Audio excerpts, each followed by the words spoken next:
Avant de commencer, on voulait juste te montrer une de nos créations. Ok. On a fait des flyers en fait pour le podcast.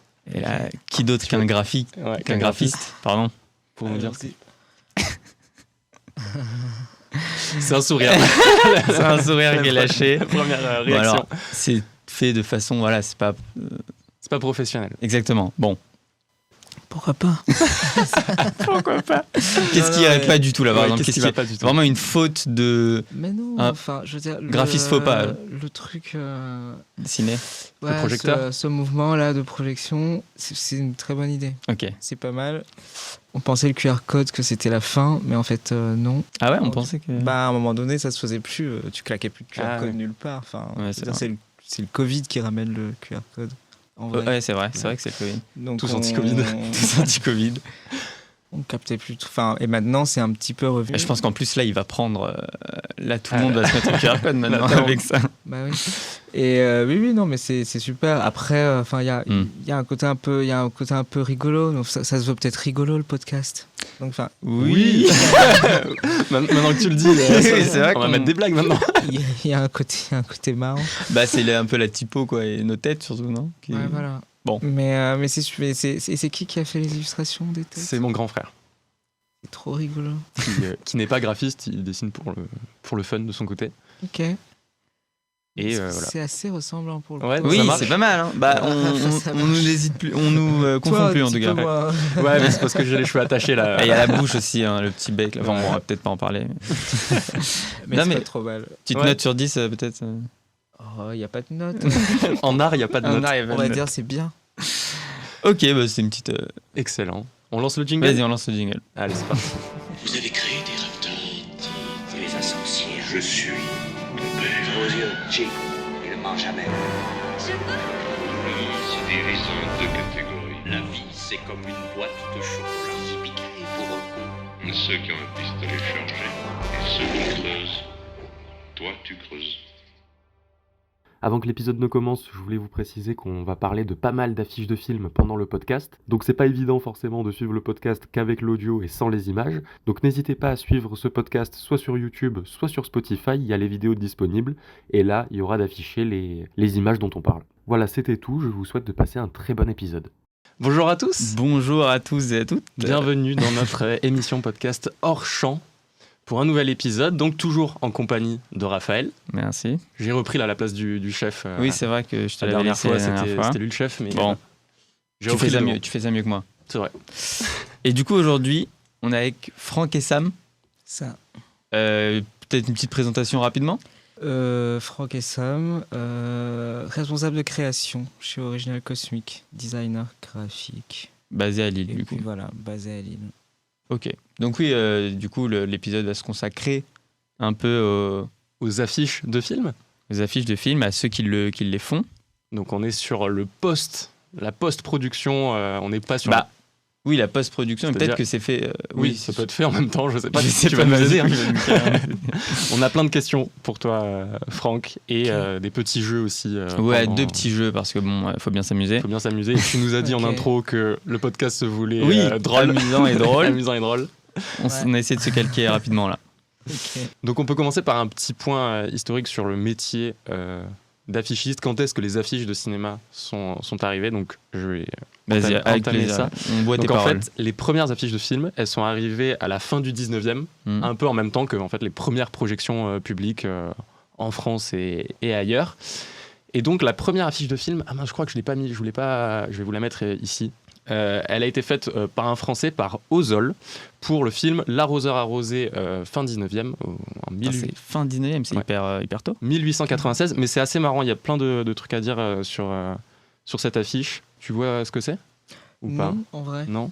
Non, mais il est prêt à démonter la file. Il est prêt à démonter l'affiche. En fait, donc voilà, la première affiche de ciné, c'est ça. Ah oui, je l'ai vu passer celle-là. Donc Ok. en fait, ce qui est marrant, c'est que c'est pas une affiche de film, c'est une affiche de cinéma. Tu vois, c'est la Ok. première affiche qui fait de la pub pour un film, c'est une affiche de cinéma, donc cinématographe lumière. Mm. Moi, le premier truc qui m'a Choqué. choqué, Oui, c'est le que- format. Ouais, c'est en paysage, tu vois, c'est Mm. pas en portrait comme on voit aujourd'hui Bah sur oui, c'est toutes les affiches de films. Mais ok, Aussi- intéressant. Mais donc, il y avait des films qui se jouaient à cette époque. Il y avait des films qui étaient projetés. Ouais. Ok, du coup. Et donc, il y a plusieurs trucs marrants. Il y a la signature de l'auteur sur la droite, je crois, on voit écrit aux Même son CV, je crois. son CV, une lettre de motivation. Il y a un spoil du film, apparemment, de projeté. Donc, je trouve ça excellent. Tu vois. Donc, voilà, ça, c'est la première affiche de cinéma. Et donc, voilà. Et donc, le temps passe. Le cinéma se démocratise. Et dans les années 20-30, donc il y a de plus en plus de longs métrages qui sont faits, qui sont projetés, et des longs métrages aussi de genres différents. On a des documentaires, des dessins animés. T'as Walt Disney qui arrive à ce moment-là. Et donc tout devient de plus en plus professionnel, avec avec des artistes en fait qui sont réquisitionnés par les studios pour faire les affiches. Et après, c'est dans les années 50 où vraiment ça devient un vrai game. Il y a des collectionneurs, il y a un peu une charte qui se met en place avec les éléments importants à mettre dans une affiche. Et il y a des grands affichistes du coup. Il y a des grands affichistes, du coup des grands noms, donc j'en avais noté quelques-uns. Bill Gold, donc dans les années 70, qui a fait une tonne d'affiches, qui a fait Casablanca, L'Exorciste. Il y a Richard Armsel aussi aux États-Unis. John Alvin et Drew Struzan, ces deux gars.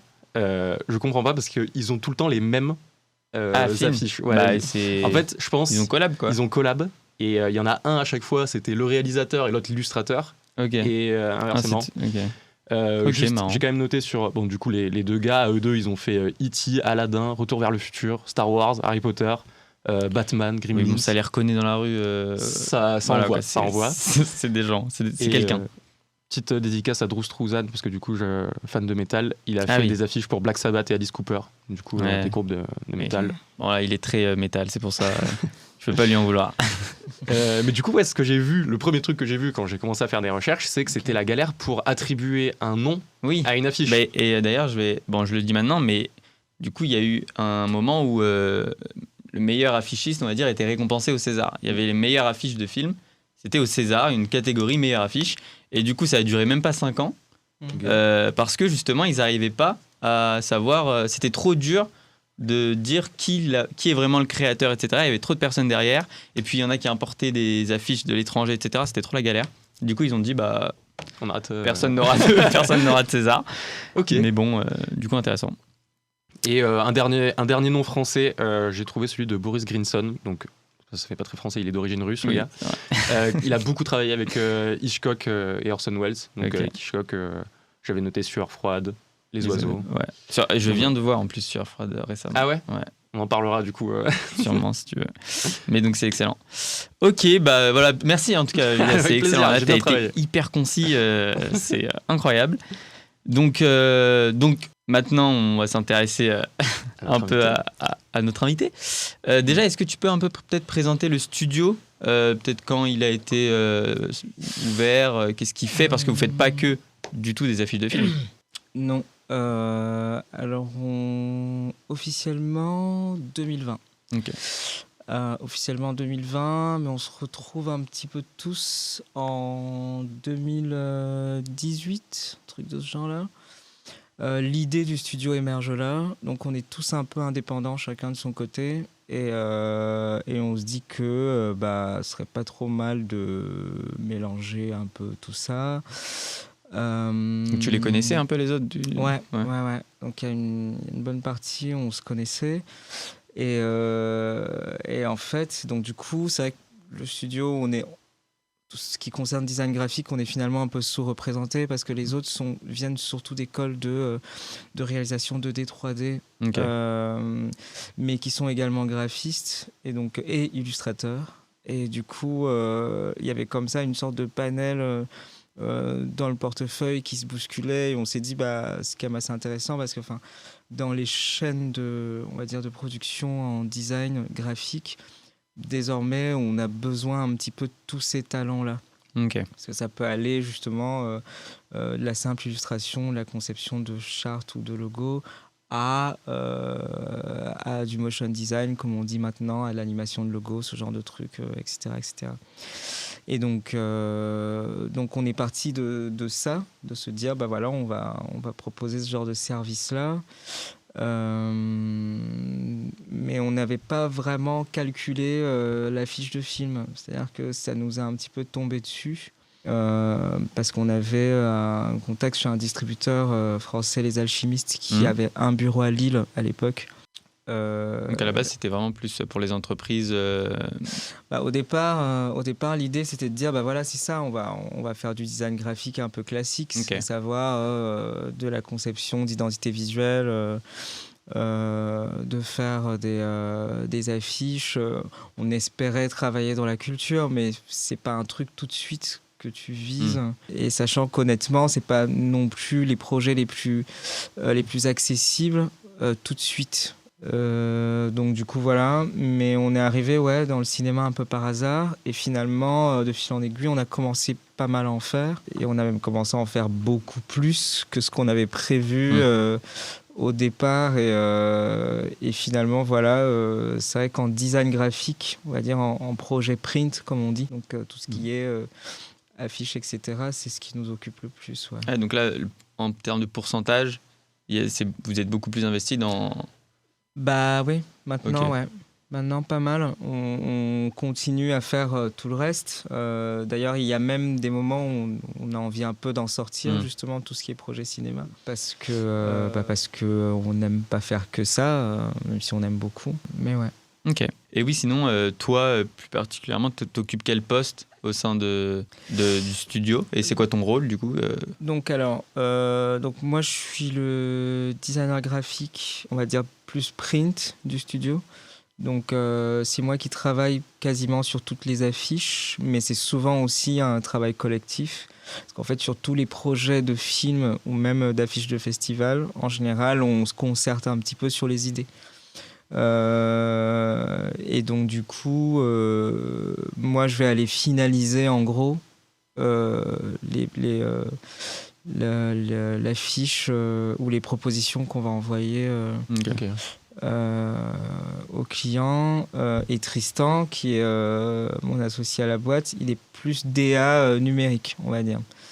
Donc du coup, il travaille beaucoup, lui, sur des projets qui sont très dans tout ce qui est web et digital. Et c'est un petit peu notre techno du groupe. C'est le techos. Exactement. Il en faut. Mais il travaille également pas mal sur des affiches. Et ce qui est bien, c'est que justement, il a une vision assez différente, assez moderne sur le travail visuel. Ouais. Plus justement dans tout ce qu'on peut trouver, on va dire, je sais pas comment exprimer ça, de très nouveau, même au niveau technologique, au niveau de la façon d'imprimer, de la façon de travailler. Il suit un peu les évolutions. De créer, parce que maintenant, il y a beaucoup de nouvelles choses, notamment au niveau des techniques d'impression et du taux d'impression dans des besoins écologiques, par exemple. Enfin, Tristan, il a au fait tous ces trucs-là, par exemple. Là où moi, je suis un peu plus boomer là-dessus. Bon. On t'en veut pas. Donc du coup, vous êtes... tu t'as parlé de Tristan, de toi. Il y a combien d'autres personnes dans le studio ? Donc du coup, quel métier il y a on a Adrien qui est un peu notre couteau suisse du studio, parce que c'est un très bon illustrateur, qu'il est graphiste également. C'est lui qui travaille beaucoup sur tout ce qui est justement charte graphique et logo, tout ça. C'est quoi la différence entre illustrateur et graphiste ? On va dire qu'illustrateur, il y a quelque chose comme ça dans la pratique qui est souvent très direct dans le rendu. Okay. Comment expliquer ? C'est-à-dire que souvent l'illustrateur va aller dans des traits, dans une idée beaucoup plus expéditive. Que le graphiste, qui va aller vers un travail des fois de superposition dans une possibilité de technique qui fait que on sera plus uniquement dans l'illustration, on sera également dans le message. Oui. Donc c'est ça le truc, c'est que l'illustration c'est que ça c'est une illustration, ça c'est du graphisme. Enfin, il montre le flyer qu'on a fait, le chef-d'œuvre. Voilà. Ok. Donc il y a Adrien et il y en a d'autres. Alors il y a Adrien, il y a Denis qui est donc Adrien, je disais, il est illustrateur, il fait du graphisme et il est animateur 2D, 3D. Ok. On a donc Denis qui est réalisateur, monteur, animateur 2D, 3D. Pareil. On a Romain, qui est la troisième tête, on va dire, du studio. Avec Tristan et toi. Voilà, avec Tristan et moi, et qui est également, lui, qui est donc réalisateur 3D, on va dire, beaucoup plus dans l'aspect plus technique de la chose, et qui travaille du coup souvent en binôme avec Adrien, qui va venir comme ça l'aider dans tout ce qui est peaufinage de texture, ce genre de choses, et également avec Denis. Et Romain, ce sera, on va dire, l'ossature des éléments, voilà, en 3D. Ok. Et donc ça, c'est la bande. Et on a Julien qui est un peu moins là, mais qui est quand même un intervenant du début, qui est également graphiste de D3D et rappeur à ses heures. Oh, waouh. Bonne petite équipe. On attend qu'ils viennent lâcher un 16. On aurait dû l'avoir.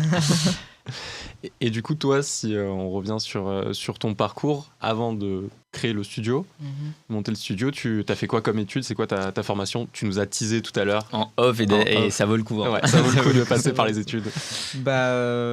J'étais en archéo à la base, donc je faisais études d'archéologie, et je faisais donc un double cursus également en info. Et j'ai fait un petit peu des études d'art aussi, et donc du coup il y a eu une sorte de mélange comme ça pendant quasiment, on va dire, 10 ans de plein de choses, et que je suis resté dans le graphisme parce que j'ai fait mon premier stage, on va dire, sérieux à Carré Noir, et qu'ensuite qui est une agence de design qui est sur l'île. Il y en a à Lille, il y en a vraiment un peu partout. Okay. C'est vraiment un gros truc. Clairement, dans ton quotidien, une bonne partie des logos qui existent ont été faits chez Carré Noir. C'est-à-dire Michelin, Carrefour, plein de trucs. Et tu faisais un stage en tant que quoi? C'était vraiment c'est exécutant, ce qu'on dit.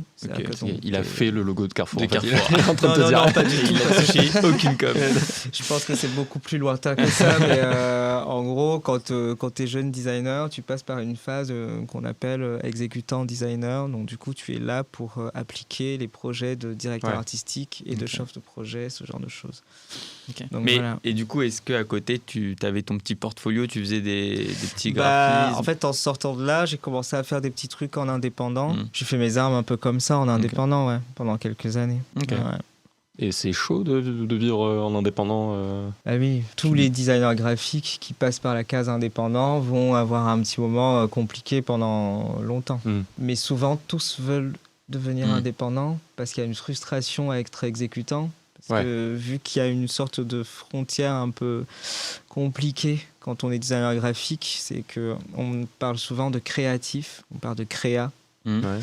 Et donc, quand on est exécutant, on a souvent envie de donner ses idées. Et en tant que designer graphique, il y a souvent ce problème-là de ne pas pouvoir en proposer, justement. De ne pas emmener des choses qu'on aimerait bien réaliser. Et on se met donc en tant qu'indépendant parce qu'on se dit qu'on aura plus de liberté, qu'on pourra faire un peu ce qu'on veut. Mais en vrai, pas du tout. Ok, et donc tu crées un peu ce studio avec tout le monde en 2019-2020. Et donc tu t'attendais pas du tout à... Tu l'as un peu abordé tout à l'heure, tu t'attendais pas à faire des affiches de films et tout, mais c'est un studio, c'est une... Qu'est-ce qui est venu vers toi pour justement qui a ouvert la porte à les ça? Alchimistes, Les Alchimistes, qui est une boîte de distributeurs. Vous voyez ce que c'est, des distributeurs de cinéma? Ouais, normalement. Mais si tu veux l'expliquer à ta manière, tu peux. Minimum. Et donc, du coup, qui nous a proposé, parce que souvent, les Alchimistes, ils distribuaient beaucoup de films québécois. Et donc, et alors souvent, ils avaient besoin de faire des adaptations d'affiches de la version québécoise. En français. Voilà, parce que le truc, en fait, c'est qu'eux, ils ont des fois des titres un peu particuliers. Et du coup, ils avaient besoin des fois de changer l'image parce que la communication n'est pas la même. Et c'est vrai que dans beaucoup de cas, communiquer sur les films en France, c'est assez différent de ce qu'on voit ailleurs. C'est vrai qu'il y a des affiches de films qui ne sont pas du tout pareilles selon les pays. C'est le distributeur qui le décide, ça. Et le nom au Canada, j'en parlais même. Enfin, au Québec, j'en parlais. On peut faire une émission, je crois, sur ça. Ouais, c'est ça. Mais du coup, est-ce qu'il y avait quand même une petite passion vous avez accepté quand même Moi, j'étais très ravi de faire ça. Parce que là encore, c'est-à-dire qu'on arrivait avec des possibilités de liberté supplémentaires dans la création d'affiches de films. C'est-à-dire que dans des projets de design classique, de charte graphique, etc., qui peuvent être très longs, ou d'identité visuelle qui peuvent être très longs, on aboutit souvent vers des sortes de déceptions, quoi. Enfin, Ok. et donc, déception du point de vue du graphiste, parce que ça a été long et que le résultat, des fois, un petit peu... Ça arrive aussi dans les affiches de films, hein, mais on avait l'impression, on nous permettait de partir d'une matière qu'est le film, donc du coup, on doit le voir, on doit discuter pas mal avec le distributeur, on a des pistes immenses devant nous, souvent, à proposer. Et c'était cool, quoi. Enfin, on a rarement eu la possibilité d'être créatif et en mouvement, je veux dire, dans la création à ce point-là. Ok. Voilà. En vrai, on peut passer au premier happening parce qu'on parlait du coup des, Ok, vas-y, des vas-y, adaptations toi, tu dis. Ah oui, vas-y. selon les pays. Et j'ai fait une petite liste en fait d'affiches qui sont pas réputées pour être les mieux réussies ou les plus belles. Je vais vous les afficher là-bas sur l'écran. Et donc, par exemple, il y a certains pays comme l'Allemagne Ok. qui fait des choix artistiques, je trouve, un peu particuliers. Et vous allez voir. Donc, par exemple, ça, c'est Star Trek 4. Oh, ouais. C'est sorti Et- en quelle année? Sorti. Alors, attends, je l'ai noté. Il est pas sur Je l'écran. peux le mettre là-haut si vous préférez. Hop. En 86. Avec ce beau drapeau au milieu. Et en fait, ce que j'aime beaucoup, c'est qu'on va voir, il y a beaucoup de collages. Genre, en fait, quand on galère tous les deux sur Photoshop. Non, mais c'est full LGBT, le truc. Oui, Attends, mais c'est LGBT. c'est Je sais rigolo. pas si c'est voulu. C'est génial. Non, mais attends, mais à part ça, je comprends pas le délire de Star Trek 4. En fait, Mais- on ne comprend rien à Oui, parce l'image. que c'est. Bah après, j'ai pas vu. C'est dans l'espace. Dans l'espace, Ouais, non, c'est ça. d'accord. Mais je ne comprends rien à l'image. Là, en haut à droite, t'as un carré de ville.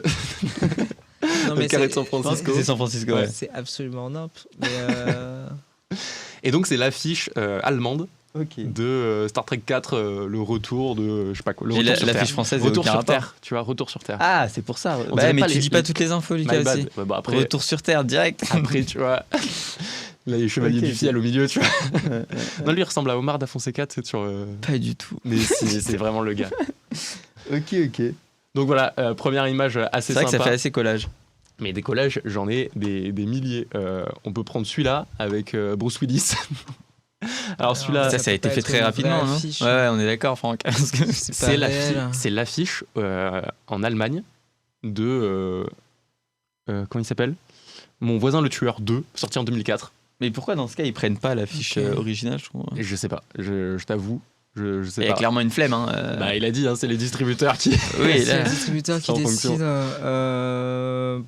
Bon, là, c'était pas obligatoire, mais il arrive qu'on garde la fiche d'origine. Ouais. Ça arrive. C'est-à-dire que le distributeur décide de la garder, que ça fonctionne très bien et qu'il n'y a pas besoin de la changer. Apparemment, ça fonctionnait mieux. Par le titre. Ah ouais. non, mais là, il y a rien qui va. Là, sur Enfin, vraiment, je pense que ça, on peut le faire sur Photoshop. Très rapidement. C'est vrai. Sur Word. Sur Word, ouais, c'est vrai, sur Word, on peut le faire. Sur- Il y en a plusieurs. Qu'est-ce que je peux vous montrer d'autre? Ah bon, ça c'est du collage aussi. Après, je pense, tu vois, ça c'est dans Ça me l'identité. rappelle un truc. Ça, je crois que c'était en France, ça. C'était pas pendant ton stage carré noir. Oui, après là, ça va, je Comme pense, je- avec un peu le délire Ouais, du film. je pense, tu vois, ça te donne l'ADN un peu. Oui, burlesque. tu vas pas passer un moment. C'est ça. C'est pas un film. va pas pleurer, sérieux. quoi. Ouais, voilà, c'est ça.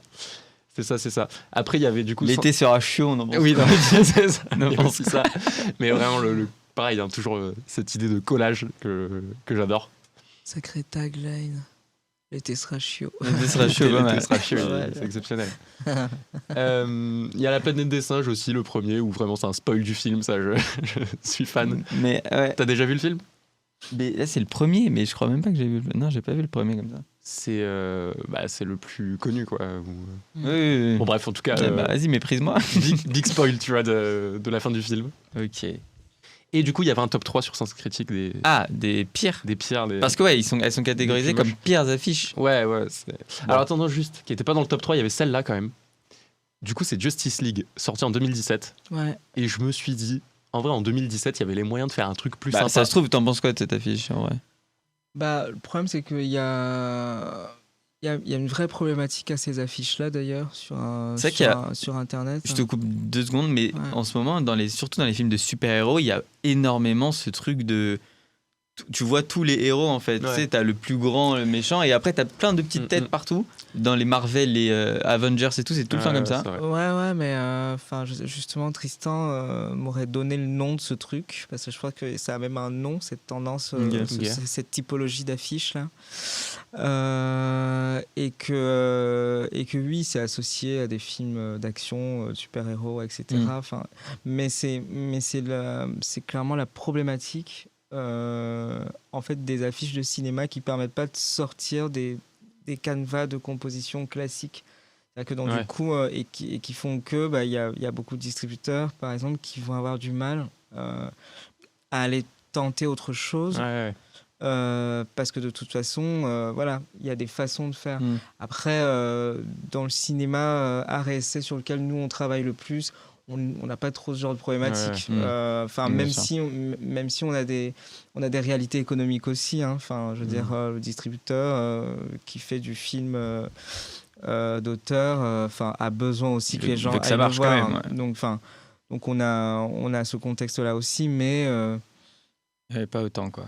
pas autant. Mais j'avais vu Même du dans coup, Dune, hein. C'est comme les comédies françaises, elles sont beaucoup en bleu et jaune. Et du coup, Ça me dit quelque chose. Et du coup, j'avais regardé et il y avait Quotidien qui avait parlé de ça. En fait, c'est parce que le bleu, du coup, c'est un peu la frontière entre l'art Et la com. l'artistique et la communication, où en gros, le bleu, apparemment, c'est la couleur qui est la plus apaisante et celle avec qui les humains ont le moins de crainte, quoi. contingent, tu vois. Mais en vrai, je pense que ça, c'est. Excuse-moi du mot, c'est un peu de la connerie aussi. Je veux dire. Sûrement. C'est totalement nimp parce que, je veux dire, je crois que c'est juste une habitude et une façon de faire, et que c'est une composition de couleurs, notamment dans les comédies, ce genre de choses qui fonctionnent. Donc c'est une facilité en fait c'est ça. de création. Prennent pas de risque quoi. Et en fait, c'est pas un truc où les gens vont se dire bah non, le bleu apaise. Les gens vont juste avoir l'impression d'avoir vu ça quelque part. Donc du coup, ils vont se dire bah j'y retourne. Et c'est des styles d'affiches de comédie. Ouais, et justement, la tendance, elle s'est amplifiée depuis Bienvenue chez les Ch'tis, qui respectait du coup ce truc, ce code qui a été c'est vrai qu'en développé. Mais tu sais que du coup, ce truc de couleur qui réveille en toi des sentiments et tout. Enfin, ça, c'est réel dans certains cas. C'est pareil pour les fast-food. Ils sont en jaune et rouge très souvent. Burger King, McDo et tout. Et ils disent que rouge, c'est parce que ça stimule ton rythme cardiaque et du coup, ça te donne faim. Ah, what the fuck. Et jaune, c'est le truc du bonheur, genre. Comme un peu dans les comédies. Donc bon, après, on y croit, on n'y croit pas. En tout cas, quand je pense devant un domac, voilà, il y a le rouge qui me... Bon. Du coup, on revient à notre top 3 vas-y, top 3. De sens critique. Alors attends, le troisième, c'était Raymond, à savoir la tête d'un chien, comme ça, tout beau. Honnêtement, est-ce que c'est pire honnêtement, je trouve que c'est un peu abusé, vu les collages que je me suis tapé. Mais c'est surtout les yeux. C'est vrai que c'est des yeux d'humain. Très humain, c'est des yeux d'humain. Mais tu sais, ça fait comme moi, ça m'a fait bizarre quand je suis allé voir le Roi Lion remastered, parce que du coup, c'est des têtes d'animaux, mais qui parlent, tu vois, alors que dans les dessins animés, vu que c'est humanisé, c'était un peu le problème. Hein. Là, c'est vraiment des piles dedans. Du coup, c'est sorti en 2006, mais je trouve que ça répond vraiment à cette époque-là. Genre, c'est récent. Je sais que j'ai des DVD, ça ressemble à ça, tu vois. Oui, c'est vrai, c'est très. Ok, bon. Donc voilà. Le Cobaye 2, je crois qu'elle est horrible celle-là, vraiment, elle est horrible. Je sais même pas de quoi parle le film. Et pareil, tu vois, 96, et je trouve que ça représente vraiment l'époque où, tu sais, on commençait mais ça représente rien, aucune époque. Non, mais tu sais, genre, les jeux vidéo des années fin 90, début 2000, où on commençait à tenter la 3D, et il y avait des trucs vraiment chelous, et ils jouaient avec des couleurs très... un crash test, tu peux nous donner le terme? Très quoi, très forte, ouais, avec des gros contrastes, quoi. Attends, là... On va pas retrouver le truc exact là tout de suite, mais c'est une expérience, C'est une expérience. Pourquoi pas? Ok. Voilà, et la plus moche, Vas-y. honnêtement, moi celle-là, pour moi, c'était la plus moche. Mm. Elle gagnait complètement le top. C'est Maniac Trasher en 2001. Donc, pareil, c'est pas, ça a 20 ans. Avec Donc là- l'écriture en haut, je la trouve vraie. Ah, mais ça a failli être pas mal, en vrai. Mais je crois que c'est la typo qui... Ouais. C'est le truc... Bah, après... Ça, c'est du contour 4, hein, ça, ça, je le vois, ça. Avec une petite ombre peut-être à la limite. Non, mais ça a failli être rigolo, ça. Je veux dire, si on vire le petit bazar... Ouais, en dessous, ouais, Il y a c'est quand vrai même que cette petite femme. En bas à droite, C'est pas ce qu'elle fait, peut mais. se faire manger par... Enfin, bref. Donc voilà. Non, mais un c'était petit intéressant, détour en tout par cas. Ok. les belles images. Hyper intéressant. Bah, donc, est-ce que. Oui, donc maintenant, on va peut-être passer un peu au processus de création d'une affiche. Parce que eux aussi sont passés par là, je pense, Ouais. quoi qu'il arrive. Donc peut-être raccourci les étapes. Donc, ouais, déjà, est-ce que. Comment vous contacte l'équipe du film, donc c'est plutôt les distributeurs, comme tu as dit. Comment ils vous contactent, qui vous le faire, donc les distributeurs, j'ai un peu répondu. Est-ce que vous échangez sur la DA? Tu as dit que tu regardais le film avec eux, mais On regarde le film dans notre coin. Ok, vraiment. Enfin, on est contacté par le distrib qui nous dit bah voilà, j'ai un film qui va sortir tant. Ou c'est nous d'ailleurs qui contactons le distrib parce que des fois on propose tes démarche services. aussi. Et donc le distrib nous dit bah voilà, j'ai ma sortie là. Souvent on commence à parler de l'affiche du film au moins, on va dire 3-4 mois avant la sortie. Des fois Ok. même encore un petit peu avant. On voit le film, donc ils nous envoient le film. C'est la classe, ça, quand même. Non, on est en première. On voit le film et ensuite on refait un point avec pour voir quel angle on prend pour la créa du film. On essaye de demander du matériel. S'il y a de la photo de tournage, bah on peut essayer d'aller choper un petit peu dedans pour voir ce qu'on fait. Il arrive souvent que la photo de tournage ne donne rien, donc du coup on va aller dans un photogramme du film qu'on va demander au monteur pour pouvoir travailler. C'est une capture du film Ok. qu'on va aller demander au monteur ou des fois, et donc du coup on chope des timecodes selon ce que nous on a vu dans le film et qui nous a interpellés en se disant bah là ça peut servir. Et on renvoie les timecodes et ils nous refilent les captures. Mais donc, il n'y a pas de séance organisée pour la fiche de film. Vous ne pouvez pas contacter le film en disant on aimerait bien faire ça avec tel acteur ou je ne sais quoi. Est-ce qu'on peut organiser des moments où faire des photos, Non, etc. Bah, ça, c'est jamais arrivé. On a voulu le faire pour une affiche de film, pour Souterrain. C'était pas vraiment possible. On a failli refaire des shootings à distance, ce genre de truc, mais souvent pour des films québécois, c'était pas possible. On a fait une tentative justement pour Souterrain de refaire un shooting au bureau, au studio, avec le mec un peu de dos, etc. Mais finalement, ça n'a pas marché. En général, vous vous calquez un peu sur... En général, on chope les images du film. Il n'y a Ok. pas de shooting qu'on refait. Mais je pense que ça doit se faire pour des très très gros films. Oui, parce que tu vois, parfois, les mecs qui posent, quoi. Tu sais, dans les grands films de comédie, ils sont tous là et tout. Ça se voit qu'ils ont posé, peut-être. Ouais, ça doit se faire pour des très gros films où il y a des très gros budgets, etc. Mais souvent, pour la réessai, on part vraiment du matériel qu'on nous donne. Donc, des photos du film, et des captures du film, ouais. Ok. On part de là. Et ensuite, nous, après cette discussion-là, de ce qu'on a pensé, nous, du film, de ce qu'on aimerait communiquer dessus, on fait 3 propositions d'affiches, enfin 3 propositions d'idées. Ok. Et donc, du coup, le distrib, il va en piocher une et on va travailler sur celle-là. Ok.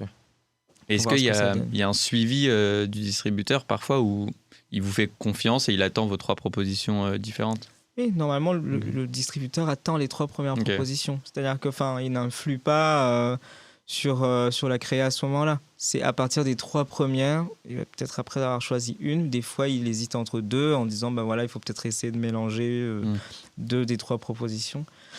Et du coup, Est-ce que des fois il dit ça me va pas les 3, Ouais, rarement. c'est rarement arrivé quand même. Ok. Il arrive que il y a rien du tout qui, c'est quand même rarement arrivé. Mais parce Ok. qu'elles sont différentes, les trois, quand Parce même. qu'elles sont assez différentes. Ouais, c'est pour ça. Ok. Enfin, c'est ça le truc, c'est que des fois, c'est d'ailleurs une phase un peu compliquée souvent parce qu'on stresse, on a deux idées. Et j'avoue, des fois, il y a une troisième idée qui est l'idée jartable. C'est-à-dire qu'on sait très bien que pour celle-là, elle ne sera pas retenue, mais ça nous permet déjà d'avoir le 3. Ouais, Enfin, ouais. maintenant, avec l'habitude, on sait vers quoi il va aller quand même. Ok. Enfin, je veux dire, dans le travail dans notre boulot maintenant, c'est souvent aussi de cibler le besoin. C'est même ça le cœur du truc. C'est de savoir précisément ce qu'il faut faire. Et en plus, si tu connais le distributeur, tu sais ce qui va passer ou pas du tout. Ok. Donc du coup, vous avez maintenant, ils se tournent pas mal vers vous. Enfin, les mêmes distributeurs vous c'est ça. recontactent. Enfin, Ouais. petite alliance quoi entre vous Ouais. deux. Ok. Et ça prend combien de temps du coup tout ce processus Souvent on est sur on va dire 2 semaines Ah ouais. max 3 semaines. Je parle des 3 premières propositions. Ah, ok. 2 semaines, allez 2 semaines max pour les 3 premières. Ok. Et ensuite voilà. Après même si le distributeur s'occupe de placer le film chez les exploitants et que c'est un peu son rôle de définir comment il va le vendre visuellement, je veux dire, il arrive qu'il y ait d'autres décideurs. C'est-à-dire que le producteur peut décider de débarquer et là ça se complique un peu. T'as le producteur, t'as également le vendeur international qui peut décider de mettre parce que souvent un vendeur international, il y a des distributeurs par pays et donc du coup il peut avoir ses conditions. Il y a des conditions aussi d'apparition d'acteurs qui ne donnent pas forcément le droit à être sur l'affiche. Il y a plein de petites choses comme ça qui peuvent rentrer en compte. Ils veulent pas être sur l'affiche. C'est leur film. C'est un navet. C'est même pas qu'ils veulent pas, c'est qu'on ne sait pas si on a le droit d'utiliser leur image sur l'affiche. Et vous pouvez Donc, pas leur du coup, demander. c'est des contrats. Tu peux demander, mais des fois c'est non. On a un cas très concret avec l'une de nos dernières affiches de l'année dernière. C'était Frémont. Elle n'est pas sur le site d'ailleurs. Je viens de m'en rendre compte. Il faut arranger ça là. Parce que... Frémont, c'était film indépendant de qui? Je ne me souviens plus. Parce que ça fait un moment là que. On va chercher. En général, quand on travaille sur un truc, allez, paf, C'était de Babak Jalali. Voilà. Et donc, du coup, on a fait l'affiche française de Frémont. Donc là, un peu rosé. Voilà, c'était des cookies qui tombent, voilà. Ah, c'est des cookies. Okay. C'est des fortune cookies. Ok. On se pose un peu la question fortune quand même. On se pose un peu la question de ce que c'est. Et là, pour le coup, il y avait quelqu'un qui commence à être connu du coup en France. C'est le Jérémy Alan Bidule. Jérémy Allen White. Ouais, il va pas m'en vouloir s'il tombe sur votre podcast de ne pas avoir. Ah oui, il a fait Iron Claw. Et que maintenant, depuis qu'il a cassé Internet en slip sur un rooftop, maintenant on sait précisément qui c'est. Et du coup, la distributrice, avant la pub en slip, mais qui savait déjà un peu qui c'est. Et il y a une série assez connue, Bear, je pense. Oui, c'est ça. Voilà, où il travaille. Et donc, il commence à avoir une certaine notoriété. C'était un peu con, voilà, dans un but purement commercial, de ne pas l'avoir sur l'affiche. Bah oui. Donc, on a fait 1 million de versions pour essayer d'avoir cette idée qu'elle aimait bien, des fortunes cookies qui tombent, de cette composition-là.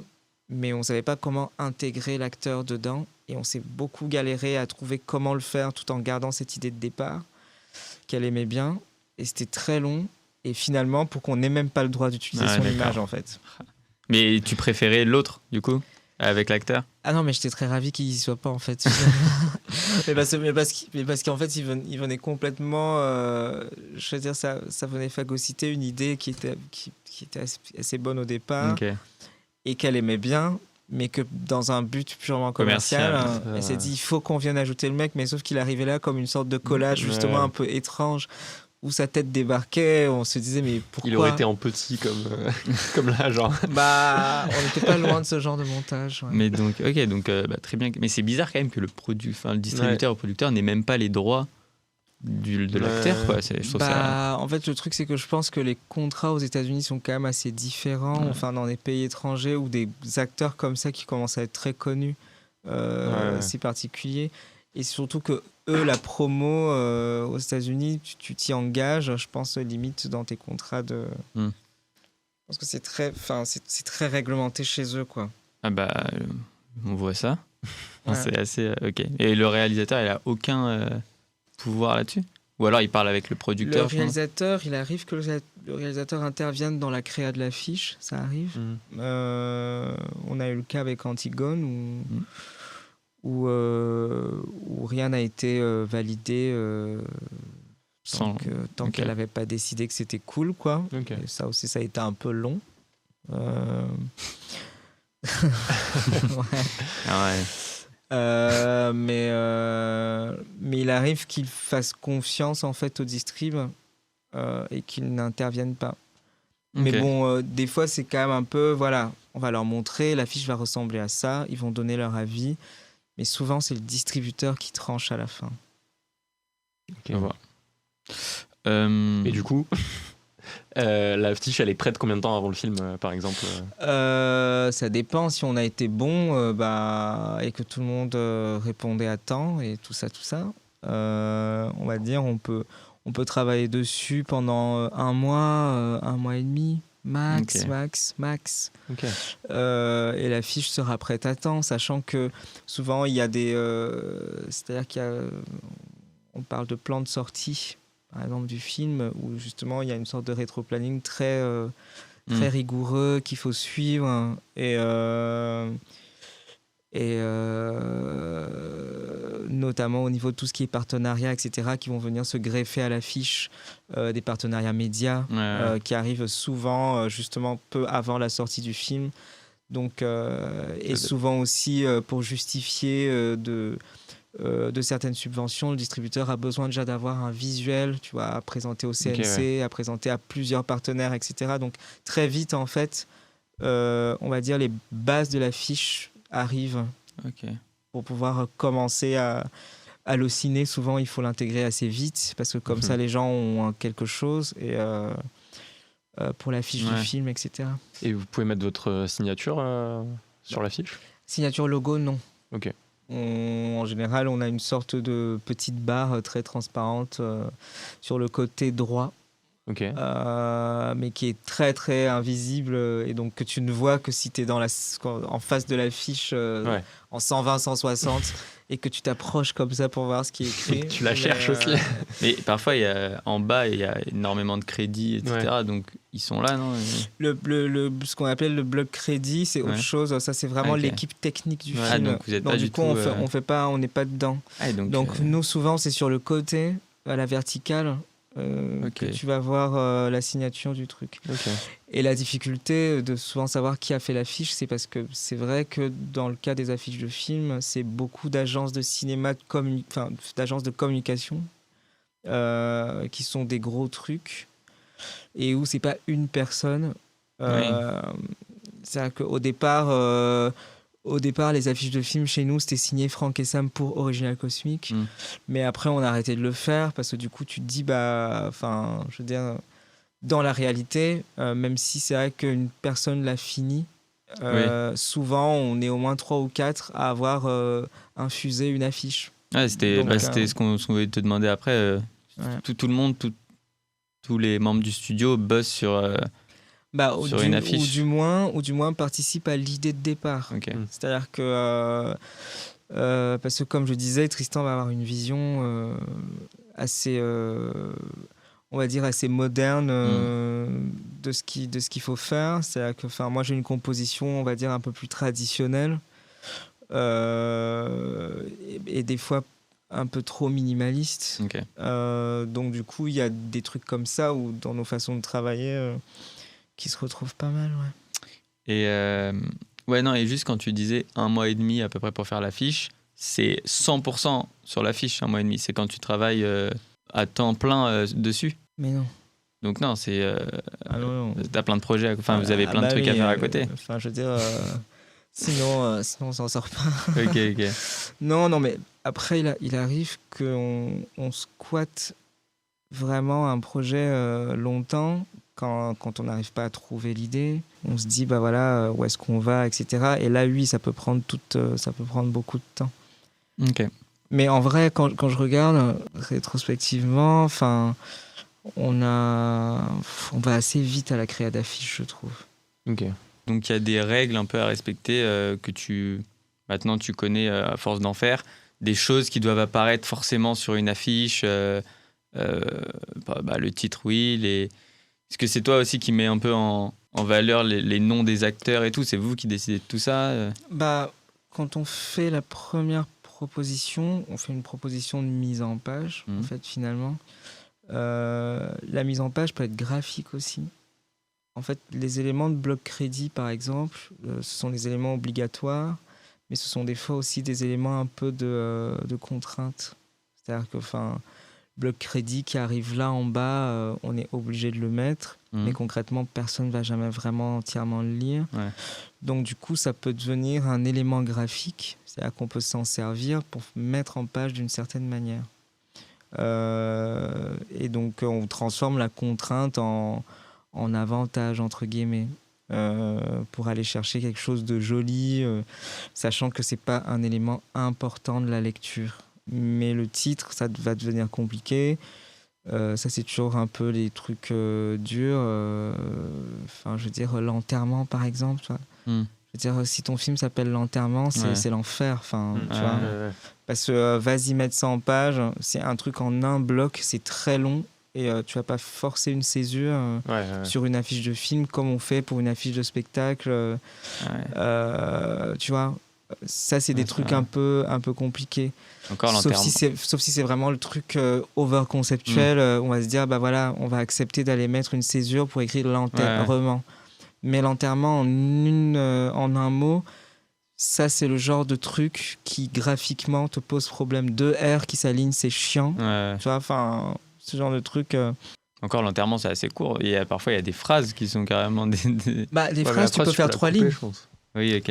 Les phrases, tu peux faire 3 lignes. Je C'est ça qui est cool. C'est que du coup, tu peux aller mettre en page d'une certaine façon, même si ton titre est long. Mais si ton titre est en un mot et que c'est un long mot, ça, c'est des trucs un peu pénibles. Vous n'avez pas eu de film comme ça? Un peu chiant Souterrain. Souterrain, c'était un petit peu le truc de départ. Mais on a sauvé les meubles parce qu'on a réussi à partir sur une typo très droite et un peu longue qu'on a. Et on s'est retrouvé avec une affiche, presque de genre. Et donc, quelle est cette affiche, par exemple? Franchement, tu peux mettre SOUS-terrain, personne capte. Ça, c'est l'affiche québécoise, Ok. justement, et que du coup, on a changé. Donc, je préfère à la vôtre. Donc, du coup, voilà. Et en fait, on a réglé le problème de Souterrain qui, écrit en n'importe quel typo, fait assez moche.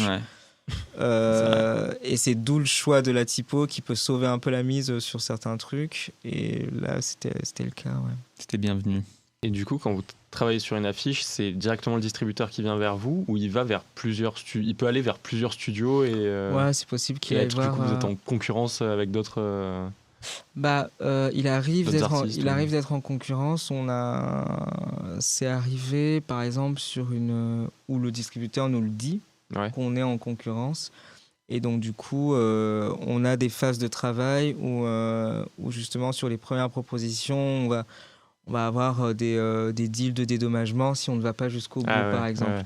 Ça arrive avec des gros distribs, et on a une affiche où il était question un petit peu de ça. C'était pour Alexandre Le Fou, qui date un peu maintenant, du coup. Enfin, je crois que c'était 2019, je pense, 2020. Et pour Alexandre Le Fou, c'était Maison 4/3 au Québec qui nous ont dit, et je crois que c'était l'une des premières où on faisait l'affiche internationale, du coup. Ok. Et du coup, qui nous a dit, là, concrètement, on a 1 semaine pour sortir une affiche, on n'a pas le temps. Si tu t'en sors pas, c'est pas grave, on te dédommage et puis basta. Mais voilà, on a 1 semaine. Et ils étaient assez à la bourre. Et c'est l'affiche la plus rapide parce que du coup, elle est sortie en un après-midi. Oh, waouh. Et que. Mais t'en es fier, vous en êtes fier quand même. Ah ouais, celle-là, moi, c'est Ah ouais c'est même l'une de celles que je préfère, Alexandre Le Fou, en vrai. Ouais, moi, je l'aime bien, cette affiche. On a eu un prix pour cette affiche, d'ailleurs. Ah ouais. Un prix de là. Ouais, dans un festival en Amérique du Sud.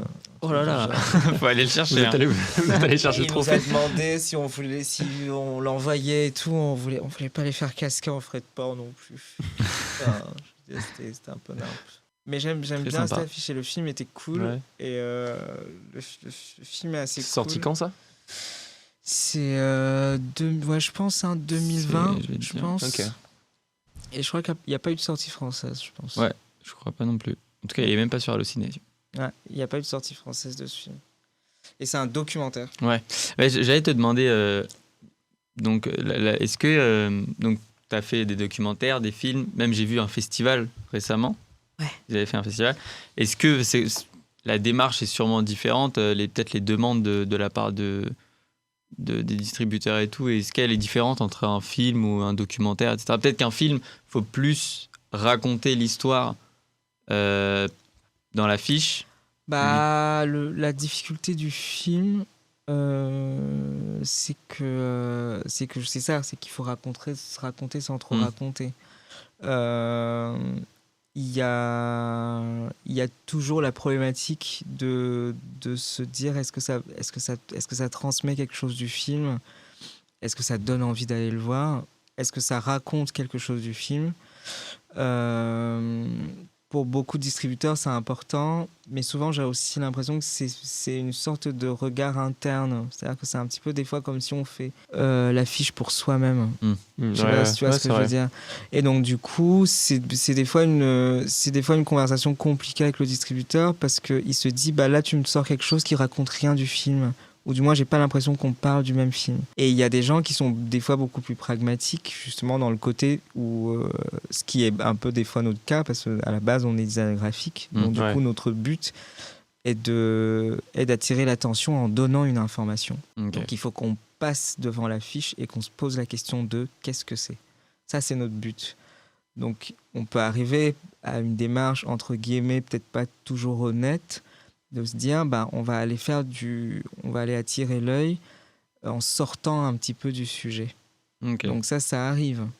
Par exemple, ça arrivait sur est-ce que sur les Fortune Cookies c'était ça, ou il y a un vrai rapport à ça? Non, les Fortune Cookies, il y a clairement un rapport à ça. C'était pas d'ailleurs les Fortune Cookies, c'était pas mal ça, là pour le coup ça interpelle, mais il y avait un truc presque, on va dire un rendu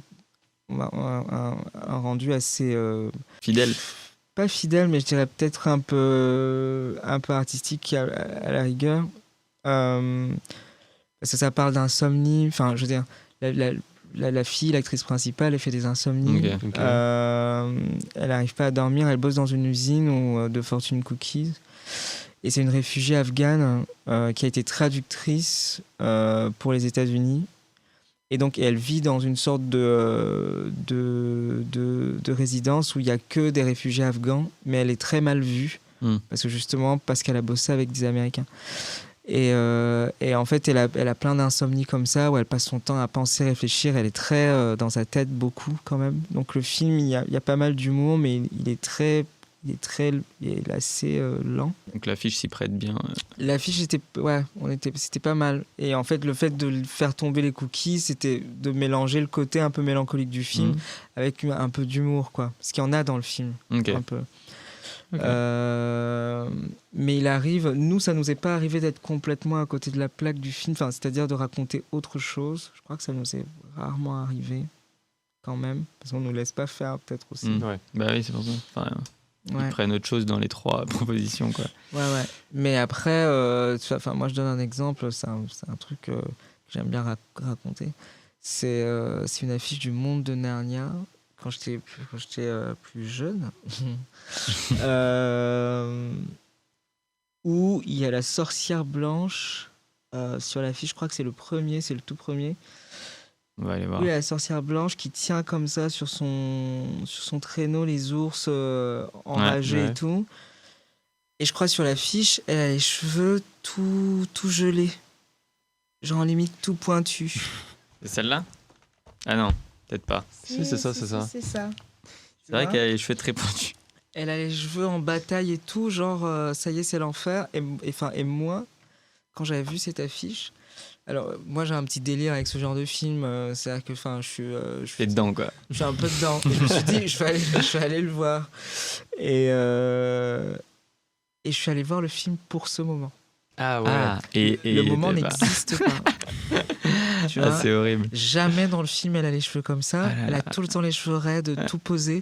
La seule fois où on la voit sur le traîneau avec les ours, je veux dire, il y a un méga soleil et il y a une pelouse verte. Enfin, Ouais, d'accord, je veux aucun dire, rapport. il y a La ja- déception, elle était au max là. Voilà. Donc, Il y a qu'à avoir l'espoir jusqu'à la Jusqu'à fin. la toute fin. Donc voilà, donc ça c'est un exemple concret Ouais.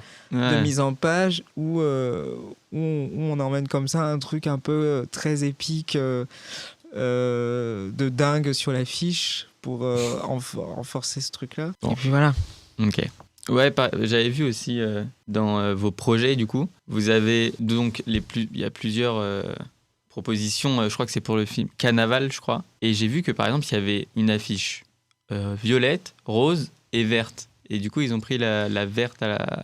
Il y a une affiche, il y en a 2 qui ont été refusées. Ouais, mais donc c'est des couleurs totalement différentes. Bah, à chaque fois, c'est surtout qu'en fait ça devenait de plus en plus sombre et c'est finalement la plus sombre qui a été retenue. Donc ils vous disent pas au début on veut un truc un peu plutôt sombre, c'est vraiment Non, après pas les du trois, tout. quoi. Là, dans le cas du film, je sais pas si justement nous, celle qu'on préfère de ces propositions-là, c'est l'affiche où on voit clairement le visage Ouais. du garçon, où il est un petit peu de profil. Ouais, je vois très bien. Et ça, c'est un travail de Tristan, justement. Qui, quand tu regardes les 2 propositions, il y a un truc qui fait un peu rétro mais moderne en même temps dans cette proposition-là, qui est assez cool graphiquement. c'est vrai. Et concrètement, nous, on la préférait. Mais ils ont aussi décidé de ne pas mettre en avant le gamin. Bien sûr. Et l'idée du masque leur plaisait pas mal.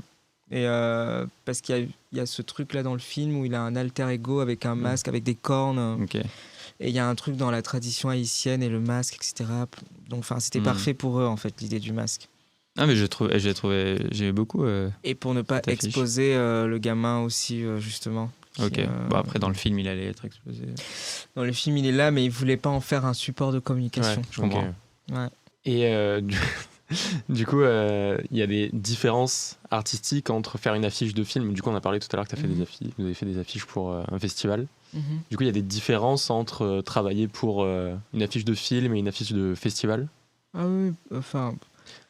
Après, le but est toujours le même, hein, c'est de communiquer. Ouais. C'est ça qu'il faut pas oublier, c'est que Ouais. nous, c'est notre objectif. On n'est pas une boîte de communication, on veut bien faire des choses graphiquement jolies, mais il y a aussi, on va dire, dans l'objectif, c'est de donner une information de la façon la plus lisible possible, même si des fois on peut avoir des partis pris en graphisme où on peut faire des mises en page très complexes et pas toujours déterminables au niveau de la lecture et tout. Enfin, mais Et comment il y a des éléments pour capter parce que l'objectif du coup c'est de communiquer. c'est et d'avoir de- l'idée. Enfin, Ouais. en fait, le truc c'est qu'il faut avoir l'idée de. Faut trouver une idée qui soit à peu près intéressante et après et d'habiller les informations autour. Donc du coup, c'est un truc où il y a des gens qui font de l'information un élément graphique, donc du coup qui vont avoir de la typo très grande, de la mettre en page d'une certaine façon, etc. Et finalement de mettre au second plan soit l'illustration, soit le visuel, etc., etc. Il arrive qu'on n'ait pas de visuel du tout et que ce soit le texte qui prennent la place quoi. voilà, qui fait l'affiche. Mais dans le cas d'un festival, c'est ça, c'est qu'on a beaucoup d'informations dans un festival. On a le festival en lui-même qui est une information, la date, etc. Tous ces éléments-là, c'est des choses qui doivent être très vite identifiables. Après, dans le cinéma, ouais, on a la contrainte de l'image, de ce que ça raconte. Mais dans le cas de la salle, ils ont un thème chaque année. Donc ça aide un peu. Ils ont un thème chaque année et ils ont un petit délire rigolo. C'est qu'il faut qu'il y ait un Lassallois sur l'affiche chaque année. Un Lassallois? C'est quoi ça? C'est un habitant C'est un habitant de la salle. Ok. Mais j'ai regardé, c'est très abstrait déjà, leurs affiches à chaque fois. Bah nous, ça fait 3 ans qu'on... C'est Ah, la ça fait 3e 3 année, là. ans, ok. C'est Oui, la donc c'est pour ça que- la 3e année qu'on fait leur affiche de festival. Avant, c'était toujours rigolo, mais c'était peut-être un peu chargé. Et du coup, bah, ils sont arrivés avec nous et c'est excellent. et c'est devenu full minimaliste. Ouais, mais parce que c'est de la comédie. Non, attends. Ah non, c'est c'est documentaire, pardon. Documentaire. Mais Mais justement, ils ont un côté très rigolo. C'est un village qui fait un peu village, je dirais, du type gaulois dans les Cévennes. Enfin, c'est un peu des hippies de gauche. ils en jouent quoi. Un petit peu. Ok. Il en faut un peu des hippies de gauche là dans le sud, ouais. parce que chez nous il y en a pas. Et donc ils sont un peu rigolos et du coup et chaque année ils ont des thèmes un peu comme ça où ils font des pieds de nez à la culture, même s'ils sont subventionnés mais ils ont l'impression d'être un peu des fois un peu sur le fil, quoi. Et cette année c'était drôle parce que du coup on est parti sur une idée de bouteille d'eau à la mer, donc à la rivière pour le coup, parce qu'il y a une sorte de rivière un peu connue à la salle. Et le truc, c'est que nous, on a vraiment galéré à avoir cette idée-là parce qu'on l'a trouvée un petit peu pas dingue. Et on se disait, comment on va faire pour illustrer une bouteille d'eau à la mer avec la salle. Enfin, donc on est parti sur un Lassallois. Et un Lassallois. Et donc souvent, le processus avec eux, c'est qu'on fait une maquette où on se filme. Souvent, c'est Tristan qui fait le cobaye. Et donc, du coup, on prend Tristan en photo et on essaye de faire une mise en page à partir de lui pour envoyer la maquette. Ils font le shooting de leur côté et on peaufine selon ce qu'ils ont choisi. Ah ouais. Donc, par exemple, là, sur notre site, il y a les deux versions de ce qui a été refusé et ce qui a été validé. Ok. Et donc, en fait, on a donc tenté la version un peu littérale de bouteille d'eau à la mer et ensuite on leur a proposé autre chose en disant, imaginons qu'on sorte, parce que vu qu'on va pas pouvoir lire ce qu'il y a dans la bouteille, essayons de sortir le texte qu'il y aura dans la bouteille, que là on aurait deviné, mais là du coup on va se dire vous allez vous noyer dedans. Ah ouais. Et on a eu cette idée là de faire des vagues avec du texte et donc d'avoir une Lassalloise qui se noie et qui malgré tout dit c'est ok, je suis pas en train de crever. C'est marrant. J'aimerais trop être à vos réunions de brainstorming. Celle-là, elle était drôle. Ouais, j'imagine. Celle-là, c'était assez marrant. Je propose de faire le deuxième happening. Vas-y. Ok. Donc, parce qu'après, on va un peu parler de l'intelligence artificielle. Enfin, Ok, très ah rapidement. merde, Ouais. c'est Tristan qu'il faut avoir pour ça. C'est pas grave. Mais non, et du coup, je suis tombé sur on va dire une sorte d'artiste qui s'appelle Vicenzi, qui fait partie d'un studio créatif et qui a demandé aux IA donc DALL-E 2 et Midjourney de créer une affiche de film. Il leur a donné le titre et le synopsis. Et les IA ont fait un truc de fou. Non, un truc un peu Un cata. truc de fou, mais Et donc, dans le mauvais sens. vous allez essayer de deviner quel film c'est. J'ai caché le titre. Ok. Et donc, parfois, en fait, il y a un titre, mais ils prennent totalement de l'autre côté, quoi, en jouant sur les mots exactement. Enfin, bref, vous allez voir. Je te laisse Vas-y. le faire. Je regarde pas parce que je crois qu'il y a les noms. Ah oui. Très facile. Ouais, du coup. Ok. Attends, il lui a demandé de faire Batman. Il lui a dit Batman, il lui a mis le synopsis. Et du coup, il a fait un homme on dirait- chauve-souris, quoi. Mais on dirait, tu sais, les intermittents du spectacle là, qui font des shootings, tu sais, pour les déguisements. Avec un Ce mauvais mec- déguisement de Batman. Et donc, je me demande, il a quand même fait la personne. Ouais. Putain, je vais prendre ce C'est truc. ça. C'est pas mal. Après, il y a des trucs encore plus impressionnants. Ah ouais. Et j'aime bien le truc de. On a rajouté des ailes quand même derrière. Ah, c'est pas On a mal. rajouté des C'est ailes. pas mal. Ouais, C'est pas mal. pas mal du tout. En plus, j'aime bien la teuté du gars, genre. Il sait pas ce qu'il fait là. hein. Ah, il sait pas ce qu'il fait là du tout. C'est pas du tout ce qu'il fait là. C'est une mauvaise adaptation Ok. du règne animal. Donc, c'était Batman. Bon, c'était un peu facile. Deuxième, ça va être aussi un peu facile. Je l'ai eu c'est instant. ça. E.T., ouais. Ouais, E.T. Là, on a Il le. est pas mal. On a un homme doigt. J'aime bien l'homme doigt qui rate la lune. Tu sais, il passe à côté. Le vélo en plus. Le vélo qui est ouais. dans Mais la c'est terre. cool. Tu l'as le prompt qu'ils l'ont mis ou pas? Non, j'ai pas. Mais Ça- ils ont dit que ils ont envoyé le C'était, synopsis, quoi. Ah, mais ça Donc bon, en même temps. Ça, c'est un peu plus complexe. Ah, si. Mais ouais. Attends, c'est Frozen. Ouais. C'est la Reine des exactement, Neiges. C'est T'as laissé... Frozen. En vrai, t'aurais pas laissé Ah mince, Disney, j'aurais bah galéré. ouais, mais je me suis dit après c'est trop Ouais, complexe. j'aurais peut-être Ah, pas ça aurait compris si. S'il y avait pas Disney, s'il y avait j'aurais j'aurais pas Disney. compris. Mais tu vois, ils sont partis vraiment sur une. Oui, j'aime bien en plus, ils mettent l'équipe technique en bas. Ouais, et mais tout. non, c'est impossible parce que, enfin, je veux dire, attends, il met le synopsis, est-ce qu'il met le même synopsis des, Ah mais bah c'est en tout cas ce que j'ai vu, hein, c'est qu'il Ah ouais Parce que là, ça fait. il donne le titre, le synopsis. Parce qu'actuellement, ça devient vraiment.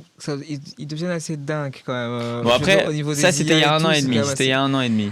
C'était Ah, c'était il y a un an et demi, ça. Au début Ah, de. ça a Un peut-être an et évolué demi, depuis. je pense que ça a pas mal évolué. Ouais. Mais donc bon, Ah ouais. Bon. ça c'est beaucoup plus dur par contre. Qu'est-ce que c'est que Ça c'est plus dur parce qu'ils ont joué vraiment sur les mots et c'est pas du tout. The world will be watching. Alors là, c'est dur, là. Non, en vrai, ça elle est très dur. Bon, je pense que je vais vous le dire, mais parce que... Ah non, attends. Ah non, j'ai pas d'indice. Un lien avec la bouffe. Justement, Ah, il n'y a pas de lien avec il la y a bouffe. pas de lien. Enfin, il y a dans le mot, dans le titre du film, il y a le lien avec la bouffe, mais pas du tout dans le scénario, quoi. C'est un truc de vampire, là, des dents. Ah non, c'est juste des dents chelous. Ah, je pense que vous allez pas l'avoir, honnêtement. Vas-y, Bah, le balance. truc, c'est que moi, je Ah, pensais à un Rocky Horror, mais le truc, c'est qu'il n'y a pas de bouffe dans le truc. Quand j'ai vu la bouche et tout, je me suis dit, why not, mais. C'est tout simplement Hunger Games. Ah, mais waouh. Ouais, là, on est sur des excellent. mots, là. Ah, mais c'est trop marrant. On était sur du Hunger C'est Games. trop marrant, ouais. Ah merde! Donc bon, Tout voilà, quoi. l'effet digital un peu, là, dans sa bouche, là. Oui, j'avoue, j'avais pas vu. Je voyais ça, je me disais, ça bug, genre. Mais bon, là, ils ont Ah pris ouais, vraiment mais mot je pour pense mot, que, quoi. je pense que ça a beaucoup évolué depuis. Oui, oui, je parce pense que aussi. avec Synopsis, on en est plus à ça. hein. Ouais, c'est vrai. Je pense Ouais, bon, que- c'était au début. Oh. Il faut leur laisser, Ouais. faut leur laisser chance aux IA, merde. Alors ça, par contre, c'est... Ah là, on est pareil, on est sur Mais du. c'est Ça, cool. vous pouvez deviner en Je vois vrai. même pas ce que c'est. Un fer à repasser. Même la tête du gars, c'est un fer à repasser. Non, ça peut pas être Iron Man. Ah putain. C'est Iron Man. Ah ouais. C'est mort. Iron ouais, non, mais ça Man date à de- balle. Oui, ça date. Tristan, il doit être en. Il doit être Ah, en ouais. sang, là. Il va voir ça, il va dire ah, ben non, enfin les gars, MDR. Iron Man. craqué total. Ah, c'est à mourir de rire. Scarlett Johansson. Mario et Mario Luigi. Mario et Luigi. Mario Bros. Super Mario Bros. Bros. Ah oui, j'avais Ouais, pas vu le c'est L. Bon, L c'était de un peu Luigi, facile. hein. J'avais Le pas vu reste, le L. j'aurais pas- Ah, la tête qu'ils ont, par contre. Ah non, mais frère. C'est quoi ça? Ah, celle-là, elle est pas mal. Ah, mais Baby Boss. Non, Mais non, c'est le truc, c'est Wall Street. non, non. Ah non, c'est pas ça, le- ça aurait le- même pas fait ce genre de truc en vrai. Ça aurait fait Mais, un loup bah ouais. dans New Non, York. celle-là, elle genre. est pas mal, celle-là. Mais c'est pas Big Mais Boss du coup. Franchement, c'est je sais Baby pas. Boss, là. Non, le c'est pas Baby Baby Boss Boss. Baby trollé, Boss, là. c'est trop. Il y a C'est aucun quoi bébé dans le scénario, hein. Ah merde. Ah ouais, Mais merde. que dans le titre. Ouais. Et- Ah, je pense pas que vous allez avoir. Baby. Attends, Baby Shark. Rosemary Baby. Non, non, dommage, mais non. Alors, y a pas, je vois pas d'où le fric sortirait. Enfin, Ah, ce non, serait non, non. abusé. Non, vous l'avez pas. Attends, peut-être petits indices avec les acteurs. Ah, $1 million. Million Dollar Baby. Ok. Million Dollar Ah, Baby. mais oui. Ah oui, pas mal. Pas mal. Ah, la Je crois dingue. qu'il en reste un ou deux. Ouais, non, c'était là. Terminator. Robocop. Ouais, Robocop. Mais. Avec la voiture derrière, c'est exceptionnel. Avec le badge. Avec la voiture derrière, vraiment la voiture d'une. Ah non, c'est sur un Basique. vieux truc, c'est plus ça Ah, du tout. ouais. C'est quoi ça? Ah, de Godfather. Non. Eh, pas mal. je te l'invente. Je vois pas. C'est quoi ça? Attends. C'était. Attends, j'ai pas mis en fait les résultats. C'était Le Seigneur des Anneaux, le retour du roi. Ah! Donc le Ah ouais, Seigneur. d'accord. Ah ouais, le Seigneur. Ah Des oui. anneaux. Ah oui, ah oui, il a un anneau. Sur la tête. Bah, en tout cas, je veux dire, au niveau des archives, ça permettra de voir d'où on vient. quoi. Ah oui, Ouais, d'où ouais, d'où on ouais, va, ouais. surtout où on est allé. Et ensuite, dernier. Bah ça, c'est le film que t'as vu il y a pas longtemps, là. Non. Hein bah, je l'ai Ça, vu, c'est mais. le silence des Ouais, agneaux. Ouais. Silence des agneaux. Tu l'as pas vu il y a pas longtemps? Bon, il y a plusieurs années. Ah, mais Ah, là, ok. il a quand même, Il y a- fait un rapprochement. Ouais. C'est bizarre, il a. Avec le synopsis et tout, il y a ce truc-là un peu. Par contre, il y a l'agneau, bon, qui n'est pas trop Ouais. présent dans le Ouais, film. ouais. Mais voilà. Donc bon. Pas Bon, mal. ça, c'était il y a 1 an et demi, certes. Mais c'est vrai je crois qu'ils ont fait pas mal des progrès. Hein. Ouais, ils ont Et en fait plus, pas mal de récemment, progrès, j'ai je vu, il y pense. avait une trend un peu sur Twitter où ils demandaient, pareil, à des IA et tout, de les mettre dans un film, dans un Pixar ou dans un Disney, mais personnage principal, en mode soit un influenceur, soit un acteur et tout, et c'était pour le coup impressionnant. Ouais. Vraiment, tu croirais que c'était vrai, Ça quoi. devait être la version free. Il a pas payé Il Vincenzi. n'a pas payé là. Donc voilà, bon. Heureusement, on n'en est plus là, quoi. Mais donc ça Heureusement ou pas. Oui, c'est vrai. Mais du coup, ouais, ça soulève quand même des petites questions. Mais avant ça, on va peut-être parler des inspirations que tu avais. Est-ce que, par exemple, déjà, tu as une affiche de film préférée où tu te dis vraiment Narnia. Narnia? Non, pas vraiment. Vraiment, c'est exceptionnel, quoi. Toi, t'en as une, Toi, t'en as une? Mais moi, il y en a une que j'ai... Bah- Non, je vois pas trop. Non, si, il y en a plein. Enfin, il y en a plein. Préférés, je sais pas, mais il y en a plein. Rosemary Baby, notamment, d'ailleurs. Ouais. Mhm. C'est une super belle affiche de film. Ouais, mais du coup, j'ai vu Taxi Driver il y a pas longtemps. Ouais. Et du coup, l'affiche de Taxi Driver, ce que j'aime bien, c'est qu'elle est très simple. Genre, tu la regardes et tu comprends que c'est un gars qui pilote un taxi dans des quartiers un peu ghetto. Il y a plein, Et- il y a plusieurs affiches, je crois, déjà pour Et quand tu t'aimes le film, tu peux trouver le sens. Enfin, tu vois que le sens du film va dans le sens de l'image Ok. avec toute la détresse et la solitude du perso, machin. Non, moi, j'ai pas trop d'affiches. Enfin, j'en ai plein. Ouais. En vrai, j'en ai vraiment plein. Moi, j'avais... Bah, il était une fois à Hollywood. Il était une fois à Hollywood. Attends, qu'est-ce que je raconte? En Amérique, il était une fois en ok. Amérique. Où vraiment, il y a un plan, du coup, qui est pris du film. Mhm.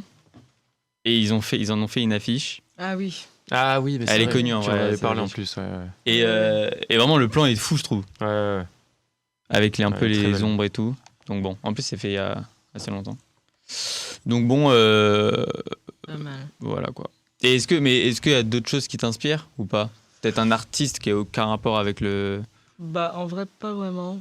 Tout vient de là. Enfin, il y a des trucs, c'est Ouais. très instinctif enfin, de travailler en graphisme. Et en vrai, on regarde quand même beaucoup de choses. Enfin, je veux dire, quand t'es graphiste, tu regardes énormément de trucs. T'es influencé par énormément de choses. Et du coup, on a... Il y a des trucs qui... moi, je sais que... Alors, c'est très bizarre. Moi, je sais que je suis très... Mon graphisme ou la façon dont je compose les choses viennent beaucoup, et ça se voit peut-être très peu, mais ça vient beaucoup du design d'objets, par exemple. C'est-à-dire que la façon dont j'imagine les choses, c'est beaucoup ça. Voire même un peu de la mode, des fois.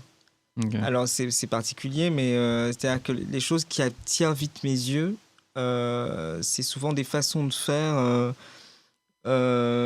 particulières comme ça, que ce soit dans l'architecture, le design d'objets, ce genre de choses. Et puis une culture assez minimaliste, quoi, de l'info. Moi, je sais que c'est presque des fois un peu maladif, donc du coup, j'ai du mal à aller vers des trucs très chargés, mais j'aime bien le vide. Mais pour moi, plus on évolue, on avance, plus les affiches sont minimales. En tout cas, il y a plein de logos, etc., Ouais, qui deviennent minimalistes. plus simples. Ouais, plus simples. Ou juste, je sais pas, surtout, par exemple, j'ai pas d'exemple, il y a beaucoup de logos de clubs de foot, mais bon, c'est pas hyper pertinent, quoi. Mais donc, avant, c'était hyper chargé et tout, et maintenant, ils essayent juste de faire les contours, par exemple, etc. Donc, ils essayent vraiment de faire un truc minimaliste parce que l'info, elle arrive plus vite. Très Oui. droit, quoi, tu vois, je sais pas comment dire. Il y a plus pas les termes. Bah, je pense que, je crois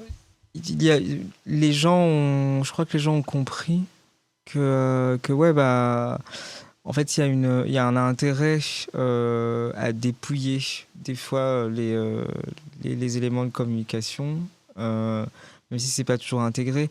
En fait, mais le truc, c'est qu'il y a une grande différence entre simple et justement dépouillé. Okay. C'est-à-dire que, et c'est un équilibre pour certains designers de se dire, bah voilà, je vais faire quelque chose qui se remarque, qui soit esthétique, mais en fait qui ne soit pas simple. Et donc du coup, des fois, dans des constructions qui paraissent très basiques, il y a énormément de réflexion dans la façon dont les choses doivent arriver. Ouais, c'est sûr. Ouais, Donc, c'est du sûr coup, qu'ils ont pas fait ça. Mais bon, dans le rendu, c'est... Dans le rendu, ça peut paraître assez simple. C'est vrai que, je veux dire, dans l'exemple de Souterrain, par exemple, c'est vrai que, c'est une image du film avec une typo, finalement, où c'est assez vide. Mais en fait, c'est une image du film sur laquelle on a énormément travaillé pour la sortir un peu de son contexte. Et du coup, de créer une ambiance on va dire, d'enfermement qui existe dans le film. C'est-à-dire que, et aussi avec... Il y a un côté presque thriller dans le film, pas effrayant, mais où tu es dans des mouvements de panique, quoi. Donc du coup, il fallait faire un focus de ce genre-là sans extrapoler dans la... Sans se trop charger, quoi. Ouais. Peut-être te parler un peu du coup un peu du futur de ce métier. Bon, ça va un peu avec du coup avec l'arrivée de l'intelligence artificielle, etc. Et il y a énormément il y a une numérisation de l'affiche. Par exemple, dans les ciné, maintenant, il y a plus. Avant, il y avait l'affiche en gros et tout. Maintenant, c'est juste un écran. Écrans, C'est un écran et on fait ça.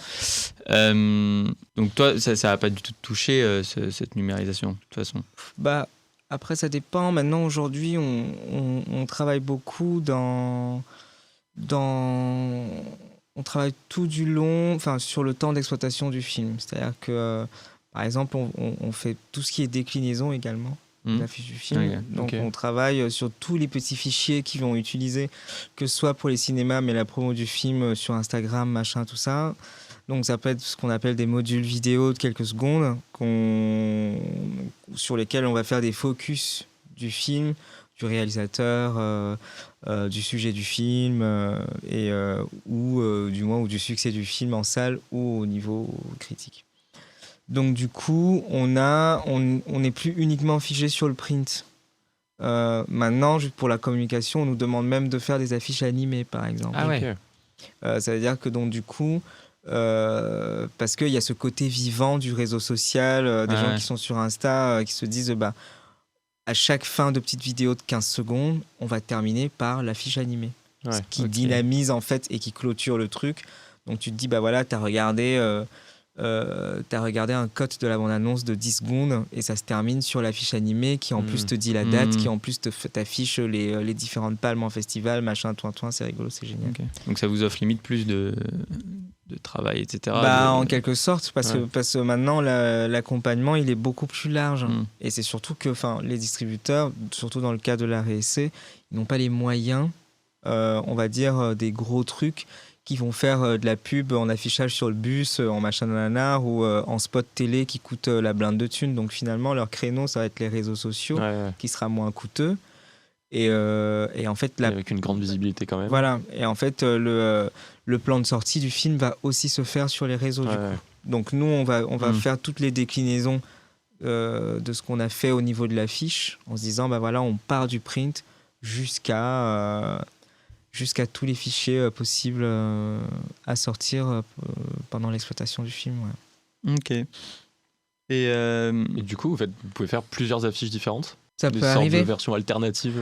Ça peut arriver. C'est-à-dire qu'il y a des films où on a sorti des diptyques, par exemple, où on savait pas trop comment s'en sortir au niveau et que le distributeur voulait pas choisir. Donc du coup, on a communiqué sur 2 affiches.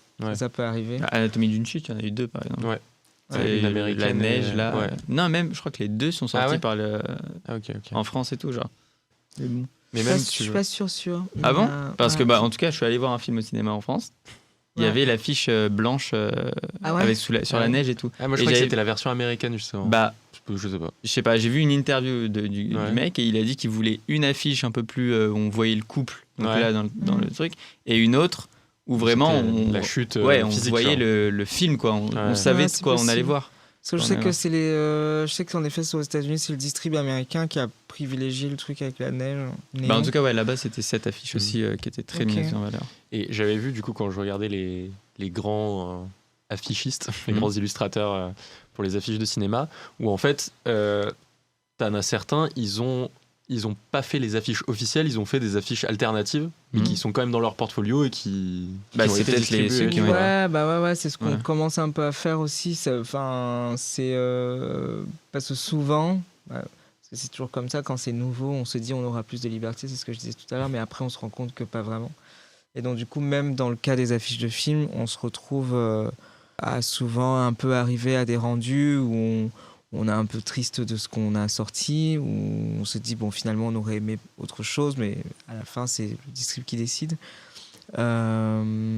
Et des fois on arrive à initier l'idée qu'on puisse utiliser la version alternative Ouais.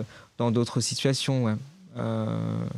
Notamment sur les réseaux, ça peut servir à pas mal de choses. Enfin, ça peut servir à faire vivre aussi le film différemment. Dans le cas de Sauna Sisterhood, le dernier, après, il arrive aussi qu'on soit vraiment en dehors de ce que le film raconte. Et là, on va pas l'utiliser. Mais même si on la trouve très jolie. Pareil, Smoke Sauna Sisterhood, il y avait une deuxième version de l'affiche Ouais, j'ai vu sur le site. qui est que nous on aimait beaucoup. Plus artistique, non un peu... Ouais, carrément, et Mm. qui était et que nous on aimait beaucoup, mais qui fait encore partie de ces directions-là que les distributeurs prennent difficilement Ouais. parce que ça va très vite faire cinéma de niche ou Mm. ce genre de choses, et donc faut toujours un peu faire Il faut quand attention même avec ça. Ouais. Peut-être juste revenir un peu, on n'en a pas parlé, mais est-ce que vous gagnez beaucoup à faire des affiches ou pas? Est-ce qu'on gagne beaucoup à faire des affiches? Alors, déjà, vous êtes payé par affiche? On est payé par projet. Par projet, oui. Ah oui, donc avec tout ce qui reste. Parce que souvent dans l'affiche, il est aussi question de dossier de presse, il est question de beaucoup de choses Ok. dedans. Et un studio qui tourne, enfin, je veux dire, nous, on ne fait pas que ça. Donc, du coup, si on faisait que ça, je suis pas sûr qu'on s'en sortirait pour Ah ouais. vraiment. Je suis pas sûr. Ok. Sinon, il faudrait vraiment y aller à balle et faire plein d'affiches dans l'année. Parce que tu avais dit que c'était combien le pourcentage de temps de travail dans tout ce que vous faites, les affiches de films? Bah, concrètement, il arrive que ça aille très vite. En fait, c'est toutes les déclinaisons qui vont prendre. C'est le temps d'exploitation du film qui va prendre du temps. C'est-à-dire que, enfin, c'est tous les petits à côté, finalement. Mais l'affiche en elle-même, comme je disais tout à l'heure, elle va sortir assez vite, en fait. Ok. Enfin, mais on ne ferait que ça. Évidemment, peut-être qu'on se concentrerait à balle dessus et on s'en sortirait très bien.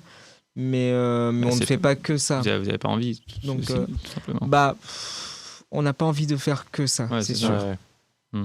Mais j'ai vu, j'ai l'impression en fait qu'il y a peu de studios qui font que ça, et du coup ils sont beaucoup demandés, quoi. Donc c'est toujours les mêmes studios qui font énormément c'est d'affiches. ça, ouais. Donc bon, ça doit être complexe de se faire. Et c'est même surtout que, mine de rien, quand tu y réfléchis, on va dire dans la grosse machine des films, on est assez peu nombreux en fait à faire des affiches de films, ou à être des agences à faire des affiches de films. Pour les gros, c'est toujours à peu près les mêmes, ou c'est des services internes. Je veux dire, tout ce qui est, enfin, je veux dire, Gaumont et machin bidule, enfin, tous ces ils gros ont leur là. propre. Je pense que souvent c'est du service interne. Après, tu auras peut-être des MK2, mais je sais même pas si. Attends, je vais peut-être de la connerie, mais qui vont commencer à être un petit peu plus ouverts. Et après, tu as tous les distributeurs du SDI qui, eux, sont assez cool, quoi. On va dire, qui permettent de faire également de la créa indépendante. Ok, mais oui, sinon c'est un cercle assez fermé, quoi. Voilà, après tu as des agences comme Troika, je pense, qui sont des méga big et qui font quasiment tout ce que tu vois en affiche de films français, par exemple, que tu vois actuellement. Okay. Donc ça doit être un peu galère de se faire. Donc ça, c'est déjà du gros truc. Et mais pour on va dire pour de l'art et essai, souvent c'est quand même un peu plus accessible. Il y a pas mal d'affichistes indépendants qui font des trucs assez cool. Et même si, voilà, c'est ça. Ok. Et du coup, c'est difficile de tenir économiquement Ou du coup, tu compenses avec les Pour autres projets pour un studio, de toute façon, c'est quand même assez le feu, quoi. Enfin, on est tout le temps un peu, on va dire, pour un jeune studio, je trouve qu'on se démerde pas mal. On peut être un peu, inquiet comme tout le monde, sans l'être vraiment. Donc, ce qui est assez cool. Et puis comme je dis, on a beaucoup de champs d'action quand même. C'est-à-dire que donc on arrive souvent, et il arrive que tout le monde se regroupe dans des projets, mais on a beaucoup de champs d'action. Mais même si là en ce moment sur le cinéma, là actuellement on réfléchit à de nouvelles solutions, par exemple assez cool, sur lesquelles Tristan travaille notamment. C'est-à-dire que c'est la gestion de fichiers dans le cinéma, c'est-à-dire que de la façon dont on se partage les fichiers et comment on travaille dans les process de travail. Souvent, il est souvent question de beaucoup de disques durs que le distributeur va envoyer par la poste, ou de fichiers très lourds. Nous, par exemple, quand on travaille sur les films, des fois, on travaille sur des ProRes qui sont hyper costauds. Vous faites sur quoi d'ailleurs? Aucun rapport. De quel logiciel vous utilisez pour faire les affiches de films et tout, pour faire des affiches? On est sur de la suite Adobe, concrètement. En général, ce sera s'il y a un peu d'illustration, je sais qu'Adri va travailler sur Illustrator, il va m'envoyer les éléments, je vais faire la composition sur Photoshop et on va faire la mise en page finale pour la sortie BAT sur InDesign. Ok. Voilà. Ouais. C'est tout ce qu'on a vu cette année. Voilà. Ok. Mais ton export final, il fait 2 gigas, genre? Non, pas forcément. Dans le cas alors, il y a 2 formats standards au ciné. C'est du 40-60 pour les équivalents A2 et du 120-160, la grosse affiche. Donc, après, il y a des distributeurs d'affiches comme Sonis qui permettent de faire on va dire des affiches à l'échelle. Dans le cas des 120-160. Donc, du coup, tu permets de faire une échelle à 1/10. Et ça te permet d'avoir un fichier moins lourd, quoi. Après, il y en a d'autres qui font pas ça, et donc là pour le coup tu peux te retrouver avec un PDF HD qui va faire un petit 2 gigas mais bon, pour arriver au giga en PDF, faut y aller. Une image costaud quand même pour les gros. Peut-être une petite dernière question en tout cas. Du coup, je reviens un peu sur l'intelligence artificielle. Est-ce que vous vous sentez un peu en danger ou pas? Non. Non. Pas du tout. Pas du tout. Bah non. Attends, ils sont en confiance. C'est vrai. Non mais je t'explique. C'est-à-dire qu'un distributeur aujourd'hui se dise je vais aller taper mon synopsis, etc. et sortir une affiche, etc. Peut-être quelques-uns vont le faire. Pourquoi pas. On travaille beaucoup, comme je disais tout à l'heure, on est sur de l'art et essai, on est sur des gens qui ont une démarche quand même assez particulière, qui ont des contraintes économiques, mais qui sont dans un respect total de ce qu'on fait. Et du coup, je vois difficilement les distributeurs aujourd'hui aller vers de l'intelligence artificielle. Je crois que ce sera beaucoup le cas des gros, peut-être, et encore. Mais il faut savoir que je pense que le truc, c'est que l'intelligence artificielle, je pense que ce ne sera pas un outil de création. C'est-à-dire que, c'est simple. Ça ne peut pas être un outil de création. Ça peut être un outil de support et d'accompagnement. Je crois que ça ne peut pas être un outil de création. Tu dois l'utiliser pour t'aider à travailler un projet. Et c'est surtout que, et comme je dis, je veux dire, moi je prends l'intelligence artificielle comme l'appareil photo numérique. Je veux dire, c'est pas, c'est jamais, c'est un outil. C'est jamais. Ça va pas remplacer qui que ce soit. Bah non, je veux dire, c'est pour moi le débat est complètement absurde. C'est un outil. Et donc ça va faire des trucs incroyables parce qu'avec nos cerveaux on a l'impression d'être limité. Et donc, du coup, s'il y a une machine qui fait des trucs incroyables que nous, on n'arrive pas à faire en 5 minutes, bah, forcément, c'est génial. Mais le temps que ça s'installe... Ouais. Bon, on en a pour... Vous êtes c'est bien, pas- quoi. Vous êtes très bien. Non, je pense qu'on a fait un peu le tour. Voilà. Merci beaucoup d'avoir répondu à Ouais. nos questions et C'était d'être hyper venu. cool. Pas de C'était quoi. excellent. C'était super cool. Donc tu peux redire si tu veux. On peut te suivre on peut suivre vos projets sur Insta ou Totalement. quoi. Ouais. Ah ouais, bien sûr. C'est quoi vos Insta ou Alors, oulala. ton site Origine. Donc, originalcosmique.fr. Ça, c'est le Voilà, site. ça c'est le site web. Insta, on doit nous retrouver, c'est Original Cosmic Ça doit Studio. exister. Original Cosmic Studio. On mettra de toute façon les pas, liens on n'est pas en fou, description. on n'est pas fou en Instagram, mais on s'y met un peu. Ouais. On y arrive. Et on est principalement là-dessus. On peut nous trouver sur tout ce qui est des trucs un peu canaux classiques, les LinkedIn, je sais pas, un truc de ce genre-là. Ok. Je m'en occupe pas beaucoup en vrai. Mais on Mais, mettra quand même les ouais. liens Mais oui. Voilà, pour qu'on puisse voir vos travaux. nos travaux. Et, Et puis ouais, merci à vous, c'était cool. Bah, merci à C'était toi un encore grand une fois. plaisir. C'est bien de bah, parler de son taf. ouais. Et ben. merci à toi Raphaël. Merci à toi Lucas.